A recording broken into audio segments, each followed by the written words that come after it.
5절 말씀 보겠습니다. 같이 한 목소리로 함께 읽겠습니다. 시작. 너희가 믿음 안에 있는지 너희 자신을 살펴보고 너희 자신을 입증하라. 예수 그리스도께서 너희 안에 계신 줄을 너희가 스스로 알지 못하느냐. 그렇지 않으면 너희는 버림받은 자니라. 아멘. 기도하시겠습니다. 좋으신 아버지 하나님, 오늘 이 예배를 통해서 주님의 말씀을 선포하고자 합니다. 성령 하나님께서 역사하시고 오늘 주실 하나님의 말씀을 통해서 거울과 같이 우리 자신을 들여다보게 하옵시고, 혹시 우리 가운데 아직 주님을 알지 못하는 분들이 있다면 주님 만나게 하시고, 구원받은 성도들은 더 말씀에 굳은 확신을 가지는 복된 시간 되게 하여 주옵소서. 시간을 주님께 의뢰하옵고 예수님의 이름으로 기도드립니다. 아멘. 오늘 말씀은 특별히 구원과 구원이 아닌 것이라고 하는 주제로 같이 말씀을 듣도록 하겠습니다. 우리 신앙생활에 있어서 가장 기초가 되는 그런 말씀이라고 할 수가 있습니다. 우리 교회를 나오면서 이 구원의 문제는 가장 먼저 해결되어야 할 가장 시급한 그런 문제이기도 합니다. 그럼에도 불구하고 사실 신앙생활을 하고 있음에도 불구하고 이 구원 문제가 해결되지 않은 상황에서 이렇게 신앙생활을 하시는 분들도 없지 않아 있을 것 같습니다.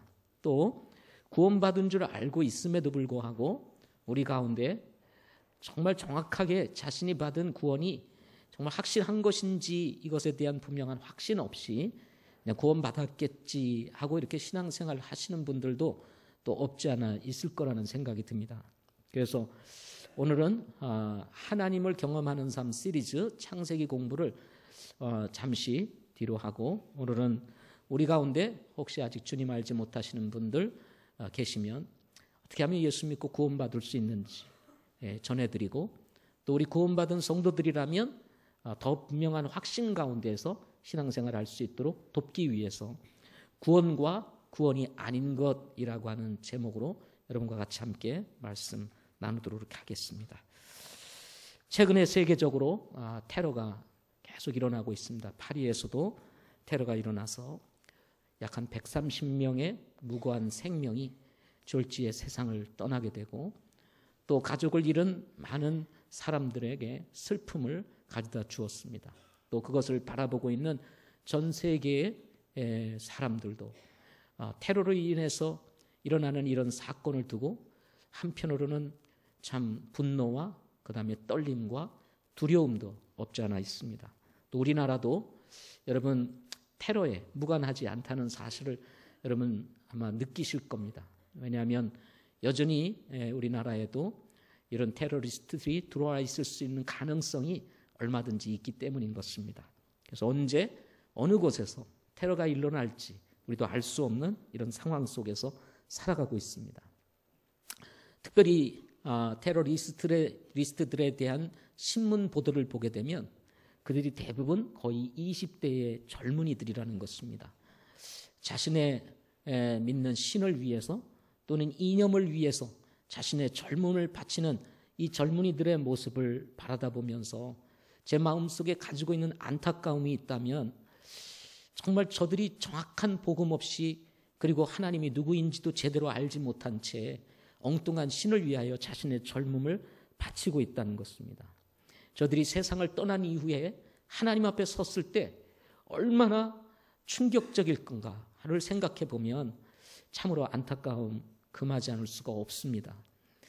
또 한편으로는 이런 테러로 인해서 전 세계의 무고한 사람들이 어느 순간 갑자기 졸지에 세상을 떠나게 되는 이런 일들이 지금 우리 주변에서 일어나고 있습니다.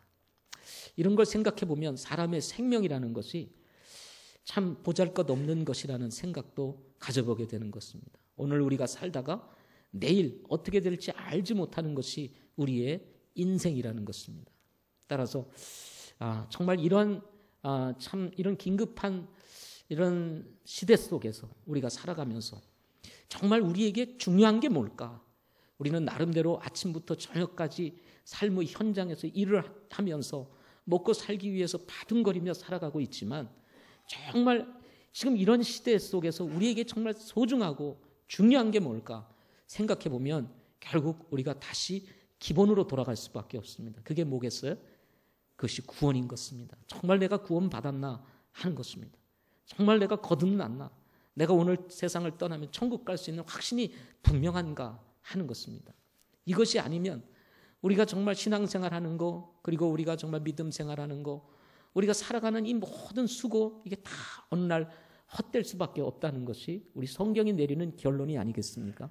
그래서 저는 구원하고 늘 우리가 주일마다 말씀이 전해질 때마다 초청을 하지만 그래도 오늘 다시 한번 이런 시대적 상황 속에서 우리를 한번 돌아보고 거울처럼 우리를 비춰보면서 내가 받은 구원이 정확한지 아니면 아직도 희미한지 한번 생각해 보면서 우리 믿음을 견고하게 세울 수 있는 그런 시간 되기를 소망합니다. 본문은 교회 안에 있는 성도들을 대상으로 기록하고 있습니다. 바울이 고린도 교회 성도들에게 이 말씀을 기록하고 있는 것은 고린도 교회 성도들 가운데에서 구원이 희미한 분들이 있었기 때문이라고 저는 생각을 합니다. 따라서 바울은 오늘 본문을 통해서 고린도 교회 성도들에게 너희가 믿음 안에 있는지 너희 자신을 살펴보고 너희 자신을 입증하라 이렇게 말씀을 했습니다. 예수 그리스도께서 너희 안에 계시는 줄을 너희가 스스로 알지 못하느냐? 그렇지 않으면 너희는 버림받은 자니라 하고 지금 고린도 교회 성도들에게 이 편지를 쓰고 있는 것입니다. 안 믿는 사람들, 저 바깥에 있는 사람들에게 편지를 쓴 것이 아니라 교회 안에 있는 성도들을 대상으로 해서 이 말씀을 기록하고 있다는 것입니다. 그래서 저도 오늘은 저 바깥에 있는 분들이 오늘 처음 교회에 오신 분들을 대상으로 해서 말씀을 전하는 것이 아니라 이미 우리 교회 안에 있는 분들, 정말 우리 큰빛 가족이라고 하시는 분들, 정말 예수 믿고 구원받은 분들이라고 하는 여러분들을 향해서 제가 오늘 이 말씀을 전하고자 하는 것입니다. 구원은 누가 대신해 줄 수 있거나 확증해 줄 수 있는 것이 아닙니다. 왜냐하면 구원은 구원받은 사람과 하나님과의 개인적인 관계에 기초를 두고 있기 때문에 그렇습니다. 그래서 옆에 있는 사람들이 너는 구원받았잖아. 너는 구원이 확실하지 않아. 사람들이 여러분들을 다 구원받은 사람으로 여기고 있는 것이 중요한 것이 아니라 하나님과의 개인적인 관계 속에서 과연 내가 받은 구원이 확실한 것인지 이건 자신과 하나님과만이 아는 것입니다. 우리는 여러분이 구원받았다고 하니까 구원받으러 인정해 주는 거예요. 우리 형제구나 하고 받아주는 거예요. 그런데 우리가 그 속을 어찌 알겠습니까? 그래서 중요한 것은 다른 사람이 어떻게 여기느냐가 중요한 것이 아니라 내가 하나님 앞에서 내가 어떤 사람인가, 내가 받은 구원이 확실한가, 이것이 중요하다는 것입니다. 여러분도 잘 아시겠지만 변질된 기독교의 형태로 남아있는 이 천주교회는 지금도 세계적으로 크게 영향을 미치고 있습니다. 세계의 많은 인구 중에 정말 수억 명이 거의 10억 명 가까운 사람들이 천주교에 속해 있습니다. 아예 국가 자체가 천주교 국가로 이렇게 세워져 있는 나라들도 있을 정도입니다. 그렇지만 어느 순간 이 천주교회가 국가교회로 변질되어져 가면서 성경에 있는 교리가 완전히 바뀌기 시작을 했습니다. 그러면서 가장 변질된 것 중에 하나가 구원교리입니다. 구원교리.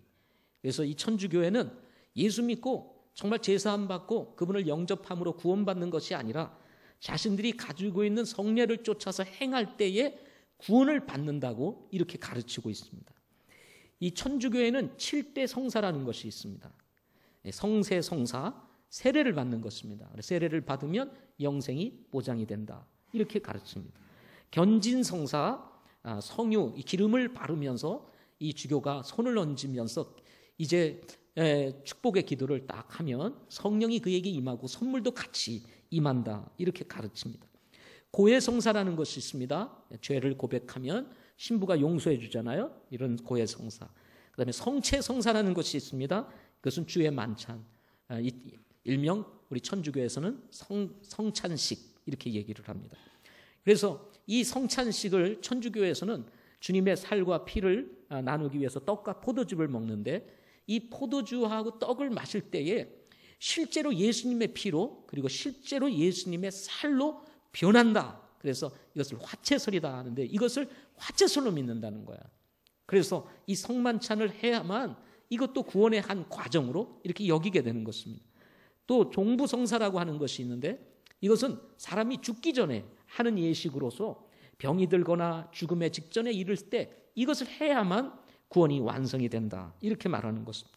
또 신품성사라는 것이 있어서 사제의 서품을 받는 이런 일도 할 뿐만 아니라 구원의 가장 끝은 혼배성사라 해서 결혼도 구원을 완성하는 데 있어서 아주 중요한 예식으로 이렇게 여기게 되는 것입니다. 따라서 이 7대 성사를 이루어가면서 구원이 완성이 된다는 것입니다.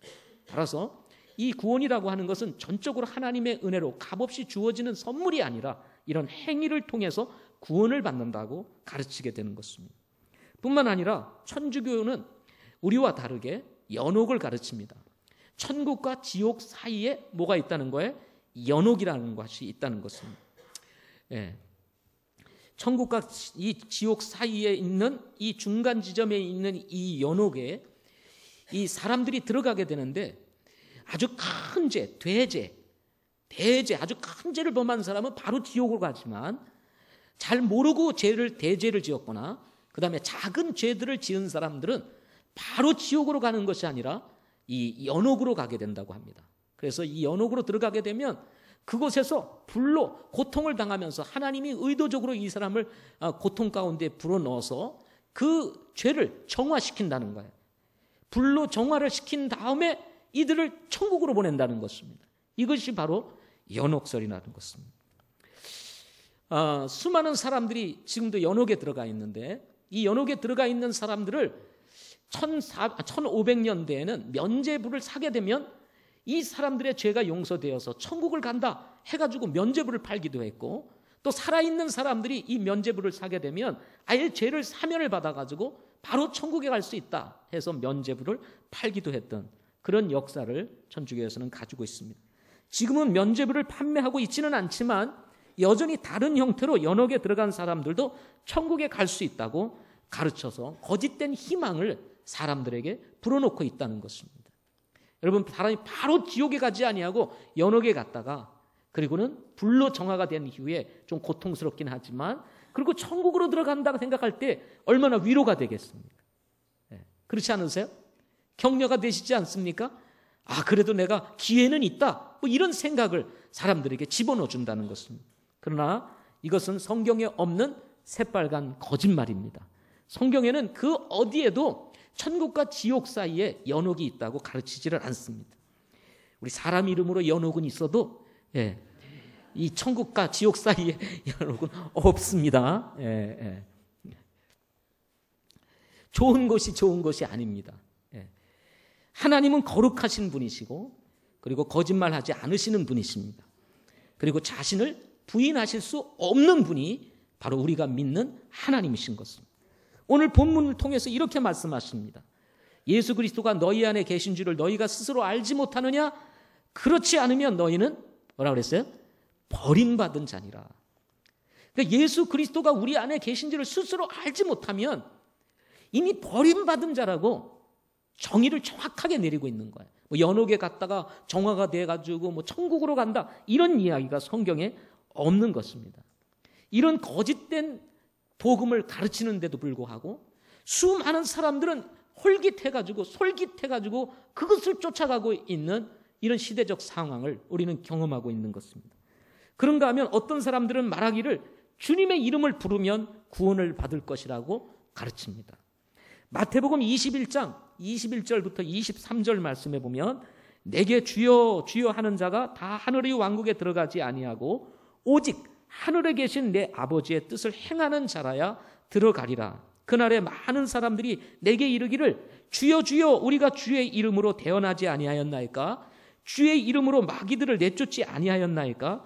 주의 이름으로 많은 놀라운 일을 행하지 아니하였나이까? 하리니 그때 내가 그들에게 밝히 말하되 내가 너희를 결코 알지 못하였노라. 불법을 행하는 자들아 내게서 떠나가라 하고 마태복음 21장 21절부터 23절까지 말씀을 주고 있습니다. 이 말씀에는 주여 주여라는 말이 2번이나 나옵니다. 그리고 주님의 이름으로 내가 무엇을 했습니다 라고 주의 이름으로 주님의 이름이라는 말이 3번 반복돼서 나옵니다. 참으로 신기한 것은 이렇게 주님의 이름을 부르며 대언도 하고 주님의 이름을 부르며 마귀도 쫓아내고 주님의 이름으로 평범한 사람이 할 수 없는 아주 놀라운 원더풀한 일들을 행하였는데도 불구하고 여기 성경에서는 그들이 구원받지 못했다고 성경은 말하고 있다는 것입니다. 뭘 받지 못했어요? 구원을 받지 못했다는 것입니다. 여러분, 대언을 하고 그리고 마귀를 쫓아내고 그리고 이적을 행하고 표적을 행하고 기적을 행한다고 그게 하나님이 하시는 것이 아니라는 거예요. 교회 안에서 일어나는 표적들을 보고 이것이 하나님이 하신 일이 아니면 누가 한 일이냐? 라고 사람들이 말하기가 쉽습니다. 그러나 교회 안에서 일어나는 표적과 이적도 여러분 하나님이 하시지 아니하고 누가 하실 수 있어요? 마귀도 행할 수 있다는 사실을 이미 성경에서 말씀을 하고 있는 것입니다. 여기서 얘기하지 않습니까? 주님의 이름으로 뭘 했어요? 마귀들도 쫓아내고 주님의 이름으로 놀라운 일을 행하고 주님의 이름으로 대언까지 한다고 말하지 않습니까? 이것이 하나님이 하시지 않으면 누가 했겠냐? 사람들이 이런 일로 인해서 현혹을 하는 것입니다. 복음도 다 내려놓고 진리도 다 내팽개치고 이적을 쫓아 놀라운 기적을 쫓아 사람들이 몰려다니고 있다는 것입니다. 어느 교회에서 뭐 이런 일이 일어났더라, 어디서 무슨 이런 기적이 일어났더라, 그럼 사람들이 막 몰려갑니다. 그 기적 보기 위해서. 그러나 여러분, 기적의 구원이 있는 것이 아닙니다. 마귀는요 아주 사람들을 현혹하고 속이는데 명수입니다. 마태복음 24장 24절 말씀에 보면 거짓 그리스도들과 거짓 대언자들이 일어나 큰 표적과 이적들을 보여 할 수만 있으면 바로 그 선택받은 자들을 속이리라 하고 말씀을 했습니다. 누가요? 거짓 그리스도, 적그리스도와 거짓 대언자들이 일어나서 표적을 행하겠다는 것입니다. 이적들을 보여주겠다고 하는 거예요. 그리고는 할 수만 있으면 바로 그 선택받은 자들을 여기 속이라고 그랬는데 여기서 선택받은 자들은 유대인들을 얘기를 합니다. 유대인들을 속이겠다는 것입니다. 이적들과 표적을 통해서. 그러나 사단은요 이 유대인들만 속이는 것이 아니라 오늘날 예수 믿고자 하는 사람들도 속이고 예수 믿겠다고 교회에 와서 앉아있는 사람들조차도 속이는 자라는 사실을 우리는 기억해야 되는 것입니다. 마태복음 8장 44절에 보면은 너희는 너희 아비 마귀에게서 났으므로 너희 아비의 욕망들을 행하려 하느니라.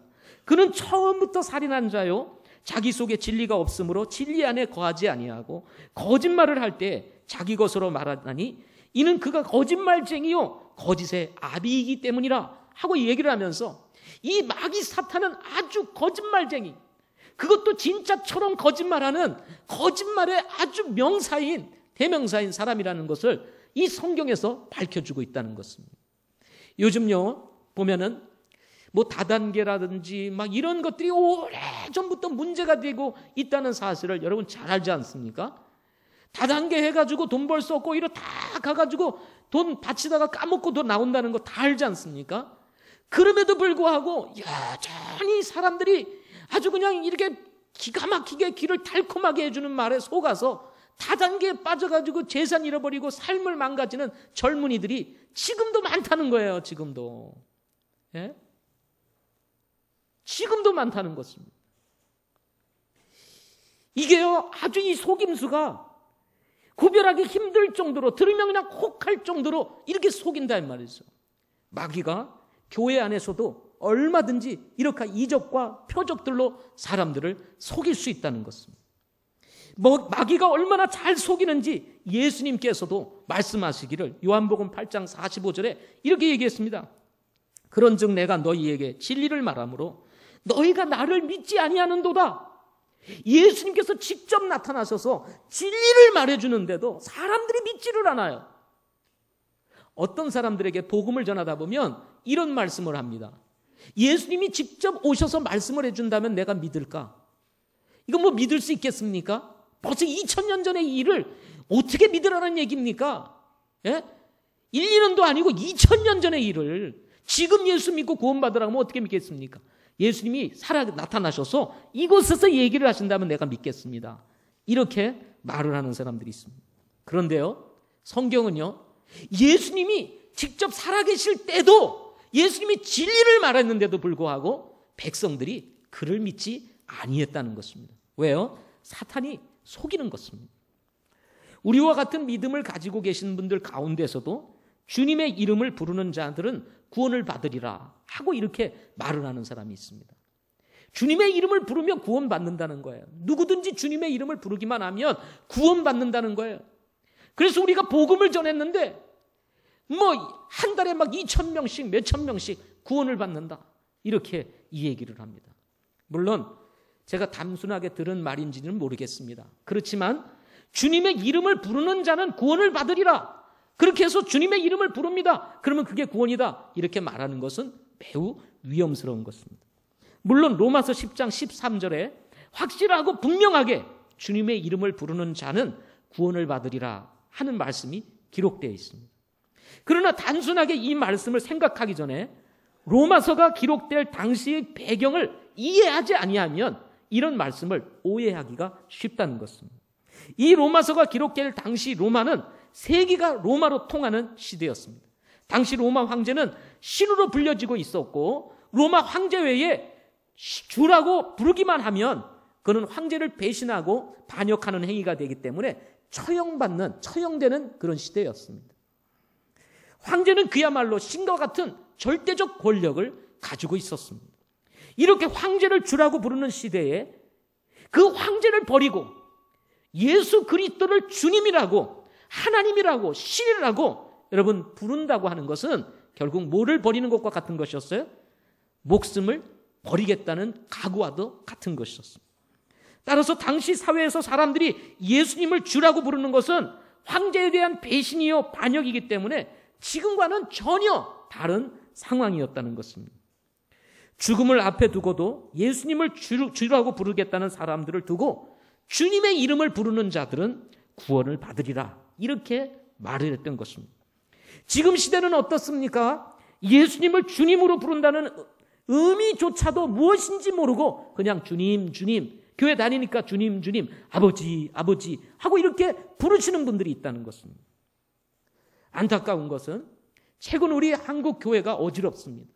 목사님들의 비리, 교회가 분란이 일어나고 다투고 싸우는 이런 일들이 신문지상이라든지 여러 가지 보도 매체를 통해서 이 사람들에게 알려지면서 한국 교회의 위상이 바닥을 치고 있는 이런 상황 가운데 있습니다.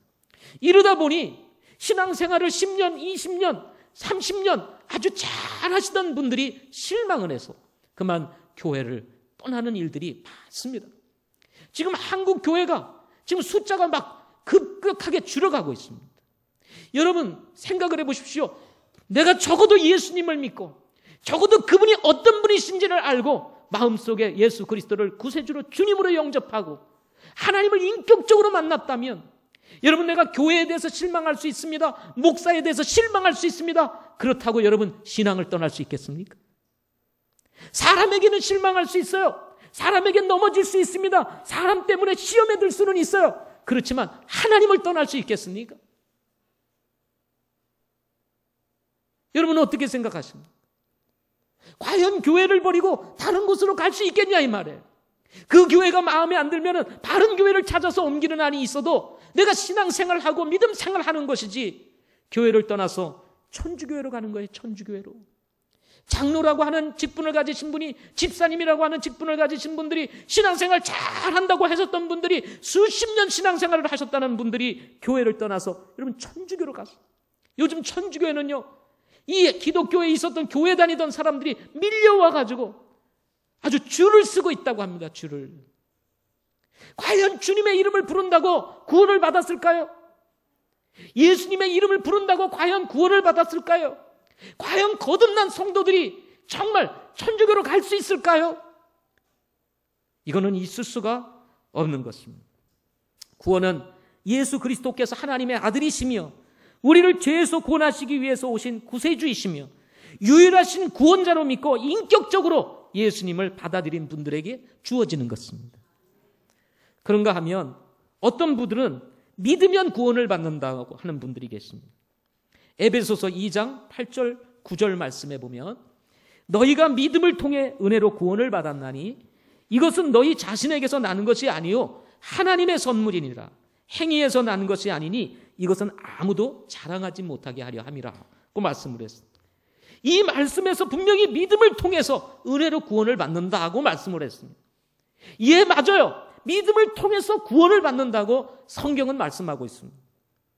로마서 10장 9절 말씀에도 보면 내가 만일 내 입으로 주 예수님을 시인하고 하나님께서 그분을 죽은 자들로부터 살리신 것을 내 마음속으로 믿으면 구원을 받으리니 라고 말씀을 했어요. 그래서 마음속으로 믿으면 뭐를 얻는다 그랬어요?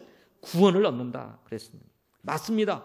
성경은 믿으면 구원을 받겠다고 분명하게 말씀하고 있습니다. 그러나 중요한 것은 믿음은 믿음인데 어떤 믿음이냐가 중요하다는 거예요. 그냥 믿는다 그러면 구원 받느냐는 거예요. 그 믿음이 도대체 어떤 믿음이냐는 겁니다. 칼빈의 예종론에 의하면 구원을 받은 사람 그리고 구원받지 않을 사람을 하나님께서 이미 선택해 놓았다라고 얘기를 합니다. 천국 갈 사람 이미 선택되었고 지옥 갈 사람 이미 선택이 되었다는 거예요. 그래서 지옥 갈 사람은 이미 지옥 가기로 선택된 사람들은 누가 가서 아무리 복음을 전해도 안 믿고 그 사람 지옥 간다는 것입니다. 천국 갈 사람으로 이미 하나님의 백성으로 선택된 사람은 가만히 두어도 때가 되면 어떻게 된다는 거예요? 교회에 다 나오게 되고 하나님 잘 믿게 된다는 것입니다. 이것이 예종론의 핵심입니다. 이런 논리에 의해서 예종론을 믿는 사람들은 어떤 사람이 교회에 이렇게 들어오게 되면 이 사람은 이미 뭐예요? 구원받기로 천국 가기로 이미 선택된 사람이기 때문에 뭐예요? 구원받은 사람으로 여기게 된다는 것입니다. 따라서 새로운 사람이 교회를 들어와도 구원받으셨습니까? 오늘 이 세상을 떠나면 천국 갈 수 있는 확신이 있으세요? 예수 그리스도가 마음속에 계십니까?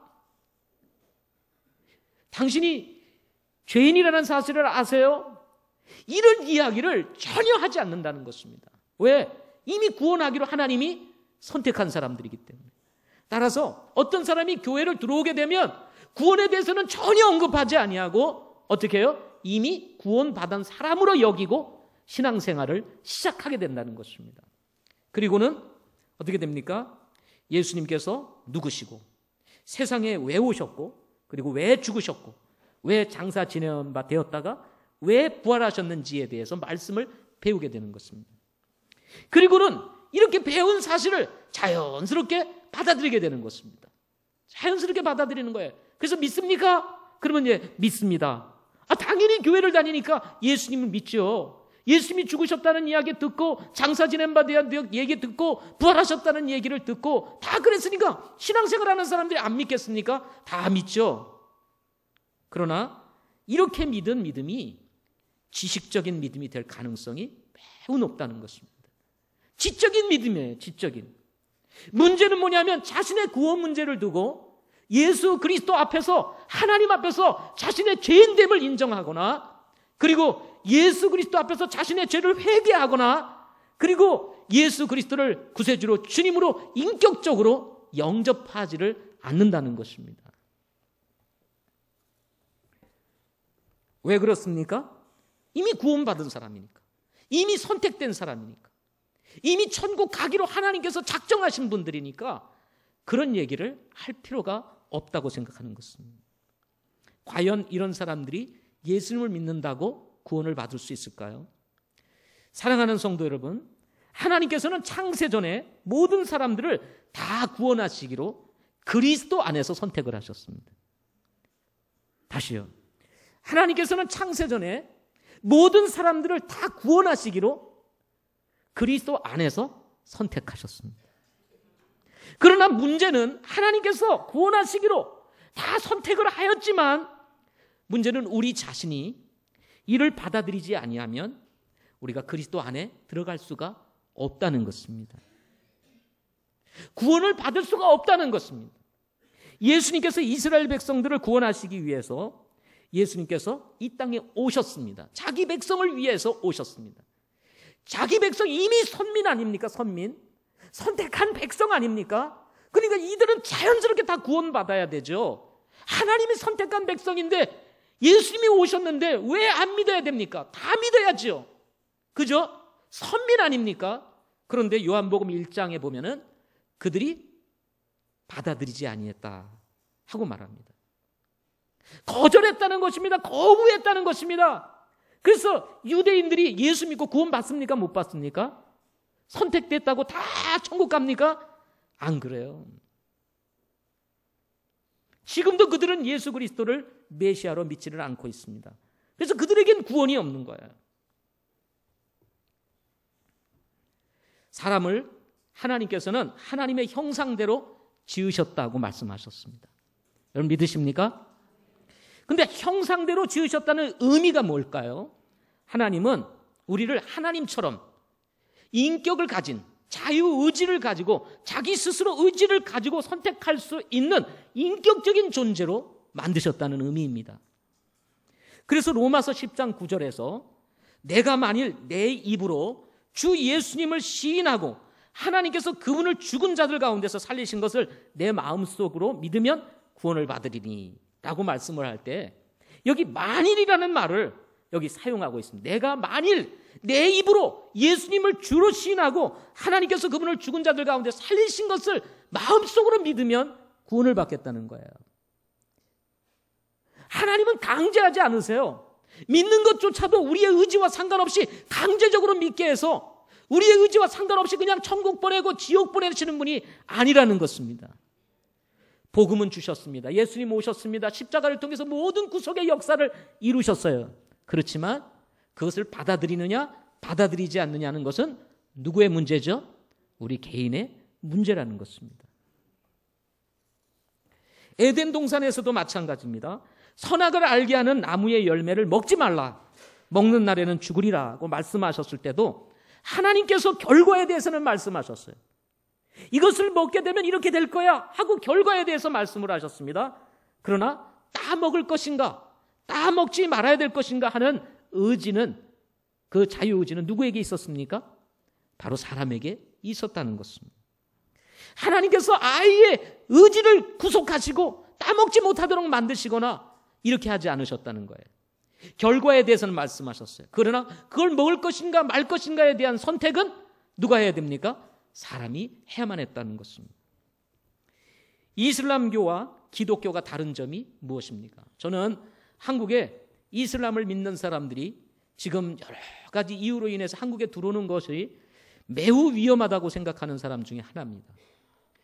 어느 순간에는 우리나라도 이슬람의 강력한 어떤 그런 그 파워에 정말 우리나라가 어렵게 될 날이 올 거라는 생각을 지울 수가 없습니다. 그들 자체는 이미 교리가 코란이냐 아니면 칼이냐라고 하는 사고가 이미 깊이 들어가 있기 때문에 평화를 얘기하지만 그 평화 뒤에는 항상 무력이라는 것이 잠재해 있다는 것입니다. 따라서 자칫 우리나라도 이런 테러의 위험 속에 들어갈 뿐만 아니라 우리 한국이 그동안 가지고 있었던 종교의 자유와 이런 것도 구속이 될 가능성들이 높아져 갈 수밖에 없다는 것입니다. 이슬람과 기독교의 차이가 뭡니까? 여러분, 우리가 믿는 성경은 개인의 양심과 그 다음에 자유를 존중히 여긴다는 것입니다. 개인의 양심과 뭐를요? 양심의 자유를 존중히 여기는 거예요. 따라서 종교의 자유를 믿는 것입니다. 억지로 그냥 기독교에 그냥 딱 잡아놓고 안 하면 죽여, 이건 기독교가 아닙니다. 하나님은 그렇게 하시지 않습니다. 항상 자유를 주는 거예요. 그래서 우리 교회는요, 앞문도 열려 있지만 뭐도 열려 있어요? 뒷문도 열려 있습니다. 앞문은 열려 있는데 뒷문은 딱 닫아놓고 나가면 죽여, 이게 없어요. 왜? 하나님은 종교의 자유를 보장해 주시기 때문에. 이게 자유의지예요. 그러나 이슬람은 어떻습니까? 이슬람 사람들은 한국에 와서 자신의 종교를 마음대로 가지고 여기서 활동을 합니다. 그러나 우리 그리스도인들이 이슬람권에 가가지고는 절대로 복음을 전하거나 할 수가 없습니다. 그렇게 되면 추방되거나 자칫 우리가 그곳에서 사망할 가능성도 있어요. 이슬람 사람들이 종교의 자유다 해가지고 기독교로 개종을 합니다. 그러면 그 사회에서 추방을 되거나 아니면 그 사람을 참수해도 법에 걸리지는 않습니다.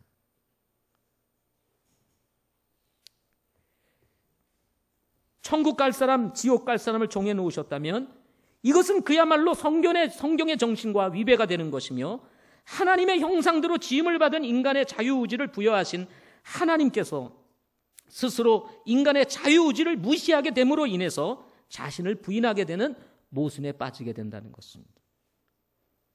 여러분, 하나님은 모순된 분이 아니십니다. 그렇다면 어떤 믿음이 되어야 될까요? 믿음은 믿음인데 어떤 믿음이 되어야 되느냐는 거예요. 그냥 믿으면 되느냐는 거예요. 아니죠. 요한복음 1장 12절 말씀해 보면 그분을 받아들인 자들, 곧 그분의 이름을 믿는 자들에게는 다 하나님의 아들이 되는 권능을 주셨다고 말씀했습니다. 그분을 받아들인 자들, 곧 그분의 이름을 믿는 자라 그랬습니다. 그러니까 믿음은 믿음인데 어떤 믿음입니까? 그분을 받아들이는 믿음이어야 된다는 거예요.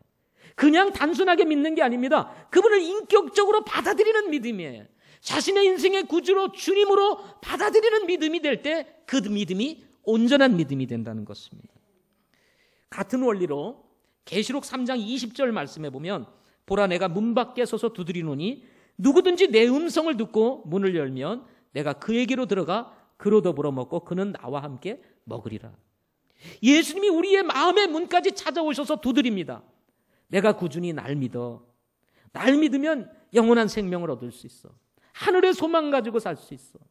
이 땅의 것들은 다 지나가는 거야. 그러나 날 믿으면 내가 예비한 하늘의 처소로 너를 인도해서 영원히 살 수 있을 거야 라고 말씀하십니다. 그러나 그렇게 문을 두드리고 말씀하셔도 마음의 문을 열고 받아들일 것이냐 말 것이냐는 누가 결정해요? 우리가 결정을 하는 것입니다. 그래서 문을 열면 내가 그에게로 들어가 그로 더불어 먹고 그는 나로 더불어 먹으리라 하고 말씀을 하고 있는 것입니다. 예수님이 바깥에서 두드리는 거 알아요. 믿어요. 예수님이시구나. 그분이 날 위해 두드리시는구나. 그런데 믿기는 하지만 마음의 문을 열지 않으면 예수님은 우리 안에 들어올 수가 없는 것입니다. 고린도후서 13장 5절 오늘 본문입니다. 본문. 이 본문에서 구원의 핵심 문제가 무엇입니까? 오늘 이 본문에서 구원의 핵심 문제. 자, 예수 그리스도께서 너희 안에 계신 줄을 너희가 스스로 알지 못하느냐 라고 말씀을 했습니다. 예수 그리스도께서 너희 안에 계신 줄을 너희가 스스로 알지 못하느냐. 이어서 말하기를 그렇지 않으면 너희는 버림받은 자니라. 버림받았다는 게 무슨 말이에요? 구원받지 못했다는 것입니다. 그런데 이 구원의 핵심 문제가 뭐냐? 예수님이 너희 안에 계시느냐는 거예요. 계시느냐. 그렇지 않으면 버리운 자라는 거예요. 그래서 구원의 확신 문제는요. 여러분 나 예수 믿어요. 나는 세례 받았어요. 나는 무슨 침례를 받았어요. 여러분 이런 것으로 가지는 확신이 아니에요. 사람이 확신을 다 가질 수 있어요. 근데 그 확신의 기초가 분명해야 됩니다. 근거가 분명해야 돼요. 그 근거가 뭡니까? 예수님이 내 안에 계시느냐 계시지 않느냐는 거예요. 요한일서 5장 11절부터 13절 말씀해 보면 12절 말씀해 보면 또 그 증거는 이것이니 곧 하나님께서 우리에게 영원한 생명을 주신 것과 이 생명이 그분의 아들 안에 있는 것이니라. 아들이 있는 자에게는 생명이 있고 하나님의 아들이 없는 자에게는 생명이 없다 하고 말씀을 했어요. 아들이 있는 자에게는 생명이 있고 하나님의 아들이 없는 자에게는 뭐가 없다 그랬어요? 생명이 없다 그랬습니다. 구원의 문제가 뭡니까? 아들이 있느냐 아들이 없느냐예요. 그럼 아들이 내 안에 계시기 위해서는 어떻게 됩니까? 반드시 그분을 믿으면 받아들여야 된다는 거예요. 그래서 온전한 믿음은 그분을 받아들이는 믿음이어야 된다는 것입니다. 문을 열고 마음의 문을 열고 받아들이지 아니하는 한 아무리 예수님의 죽으심, 장사의 지내심, 부활하심을 믿는다 할지라도 그분이 내 안에 계시지 않기 때문에 그것은 구원이 아니라는 것입니다. 여러분 안에 예수 그리스도가 계십니까? 정말 계세요? 그분이 언제 여러분 안에 들어가셨습니까?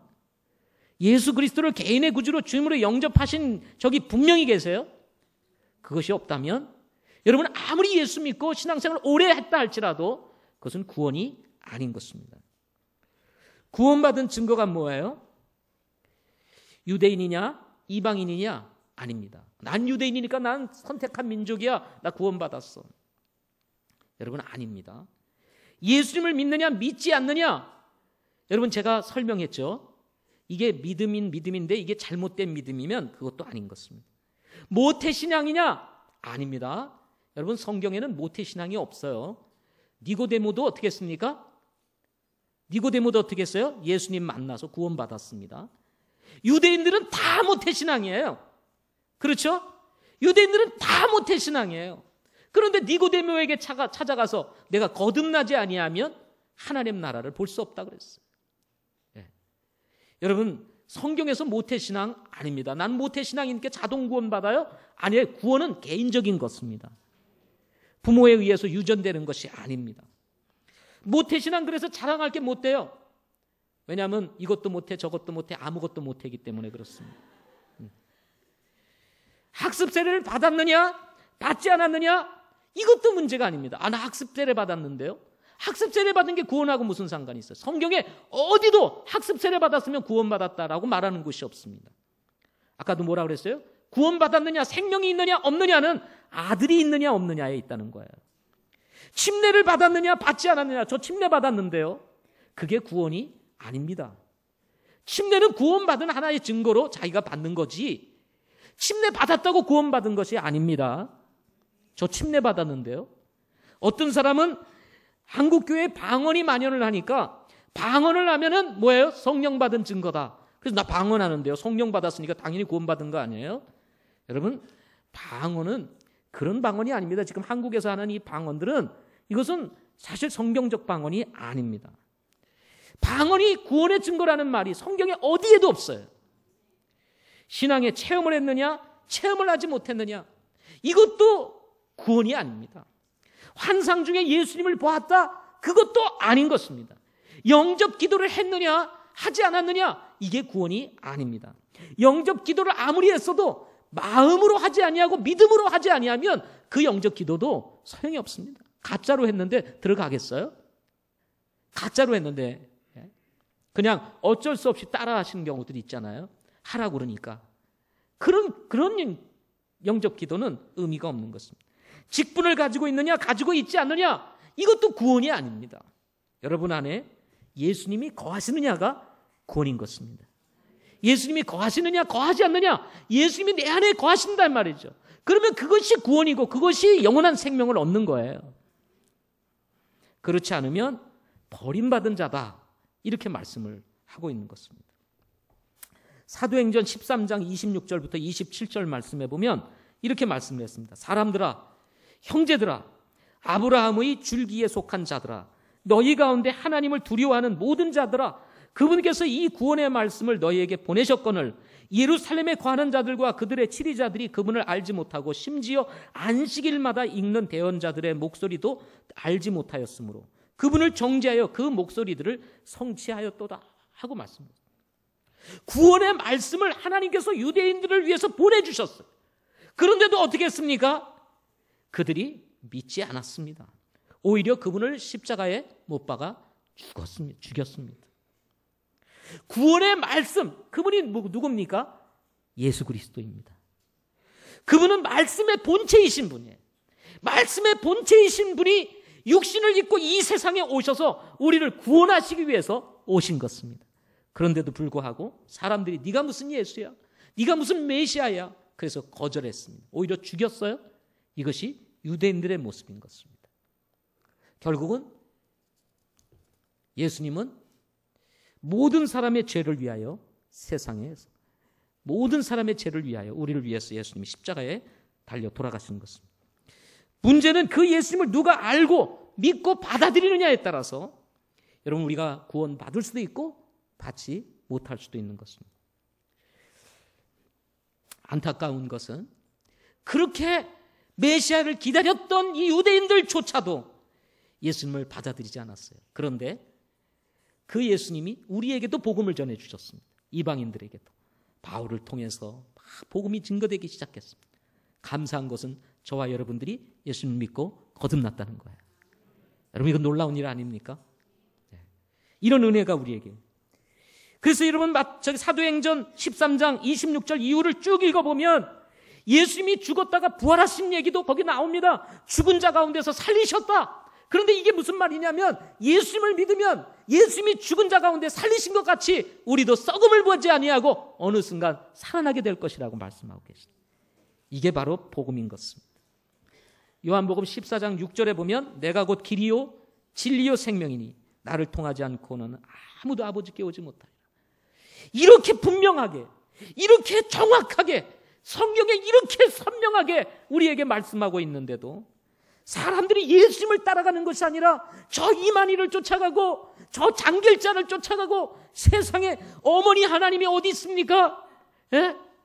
그냥 정말 나이 드신 할머니 한 분을 가져다 두고 그분을 갖다가 비디오로 보여주면서 어머니 하나님이라고. 그런데도 사람들이 그걸 쫓아간다 이 말이에요. 거기다가 삶을 바친단 말이에요. 재산을 갖다 바쳐요. 하나님의 교회들이 우죽순으로 일어납니다 지금.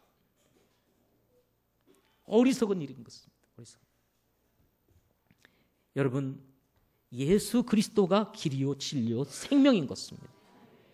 요한일서 5장 13절에 이렇게 말씀했습니다. 내가 하나님의 아들의 이름을 믿는 너희에게 이것을 쓴 것은 너희에게 영원한 생명이 있음을 너희가 알게 하고 또 하나님의 아들의 이름을 너희가 믿게 하려 함이라. 이 요한일서 5장 11절, 12절, 13절 이어지는 말씀을 통해서 우리에게 주는 확신 한 가지가 있습니다. 그것은 뭐냐면 우리가 구원을 받았느냐, 구원을 받지 못했느냐, 구원을 받았느냐, 받지 못했느냐 하는 이 사실은 분명히 우리가 안다는 것입니다. 여러분 구원 받으셨습니까? 그럼 그 구원을 받은 것을 안다는 거예요. 모르는 것이 아니라는 것입니다. 근데 오늘날 많은 교회를 다니는 사람들이 구원 받으셨습니까? 그러면 그렇게 교만한 소리 하면 안 된다는 거예요. 아니 어떻게 그렇게 교만한 소리를 하냐. 그건 하나님만이 아시는 거지 우리가 어떻게 하느냐. 구원을 받았는지 안 받았는지는 내가 뭐 해봐야 한다? 죽어봐야 한다는 거예요. 죽어봐야. 많은 사람들이 그렇게 믿고 있습니다 지금.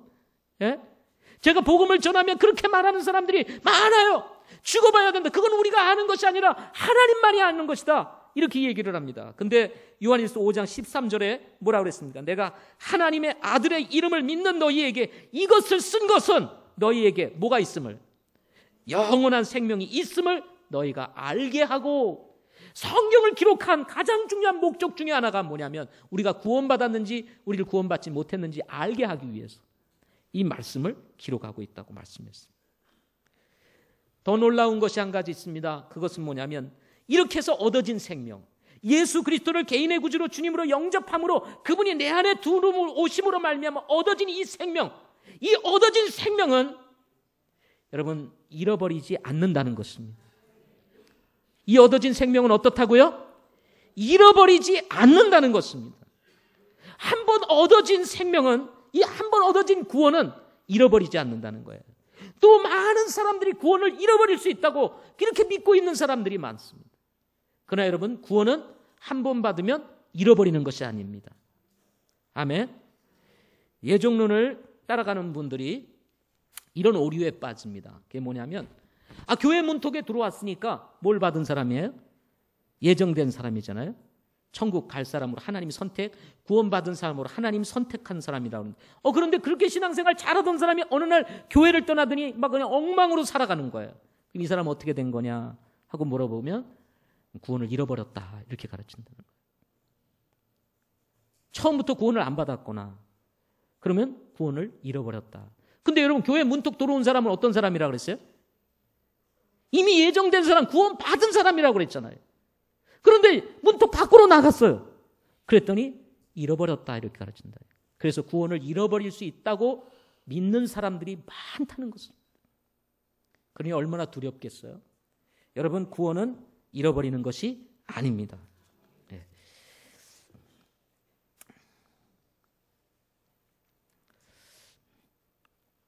사람이 태어났다가 한 번은 죽습니다. 그렇죠? 죽죠. 시합에 이겼다고 계속 이기는 거 아닙니다. 한 번 이기니까 계속 이기냐? 아니에요. 한국과 일본이 야구 시합을 했습니다. 메이저리그. 그죠? 프리미어리그 12 해가지고 했는데 일본한테 그냥 한 번 그냥 왕창 깨졌어요. 두 번째 시합을 하는데 7회까지 졌습니다. 근데 감독이 참 잘했어요. 투수를 교체했습니다. 그 다음부터 어떻게 했어요? 9회 초에 역전을 했어요. 이게 영원한 승자는 이 세상에서 없습니다. 네. 직장에 들어가면 언젠가는 어떻게 돼요? 한 번 나오게 됩니다. 결혼을 해서 부부로 살아가지만 한 번은 누군가 먼저 사별을 해야 합니다. 이것이 인생입니다. 그러나 변하지 않는 것이 있습니다. 그것은 하나님께서 한 번 우리를 구원해 주시기로 우리를 구원해 주시면 이 구원은 잃어버리지 않는다는 거예요. 요한복음 10장 28절에 내가 그들에게 영원한 생명을 주노니 그들이 결코 멸망하지 않을 것이요 또 아무도 내 손에서 그들을 빼앗지 못하리라. 그 말씀을 했습니다. 여러분, 구원은 잃어버리는 것이 아닙니다. 우리가 잘못할 수 있어요. 믿음 떠나서 방황할 수 있습니다. 그렇다고 해서 구원받은 것 잃어버리는 것 아닙니다. 아멘. 구원은 영원한 것입니다. 하나님께서 우리에게 주신 최고의 선물이며 축복이 뭔지 아세요? 그것이 구원인 것입니다. 요한복음 6장 40절에 이렇게 말씀했습니다. 나를 보내신 분의 뜻은 이것이니 곧 아들을 보고 그를 믿는 모든 자가 영존하는 생명을 얻은 것이니라. 마지막 날에 내가 그를 일으키리라. 나를 보내신 분의 뜻, 이것이 뭐라 그랬어요? 아들을 보고 믿는 자마다 영원한 생명을 얻는 것이다. 주여 주여 하는 자마다 다 하늘의 왕국에 들어가는 것이 아니요 하늘에 계신 아버지의 뜻대로 행하는 자라 들어가리라 그랬는데 그 아버지의 뜻이 무엇입니까? 아들을 보고 믿는 자마다 영원한 생명을 얻는 것이라고 말하는 것입니다. 예수님이 이 땅에 오신 가장 중요한 목적, 하나님이 교회를 세우신 가장 중요한 목적 중에 하나가 뭐예요? 잃어버린 영혼 찾아 구원하려고 하는 것입니다. 이를 통해서 하나님께 영광을 돌리게 하기 위한 것입니다. 그래서 여러분, 교회 나오는 사람들 가운데에서 가장 우리가 먼저 하나님이 해결하기 원하시는 것, 그것은 바로 예수님이 이 땅에 오신 목적에 따라 여러분을 죄 가운데서 구원해 주시기를 원하신다는 것입니다. 이 문제가 해결될 때 우리는 바르게 신앙생활을 시작할 수가 있게 되는 것입니다. 아직 이 구원의 문제가 정말 헷갈리고 또는 갈피를 잡지 못하고 진짜인지 아닌지 고민하시는 분들이 계시다면 여러분, 오늘 이 문제를 확실하게 해결하시기를 바랍니다. 희미한 게 아니라, 잘 모르겠다가 아니라, 반반이 아니라 내가 확실히 구원받았습니다, 아는 것이라고 말씀한 대로 여러분 구원의 확신 가운데서 분명하게 신앙생활 하실 수 있기를 바랍니다. 기도하겠습니다.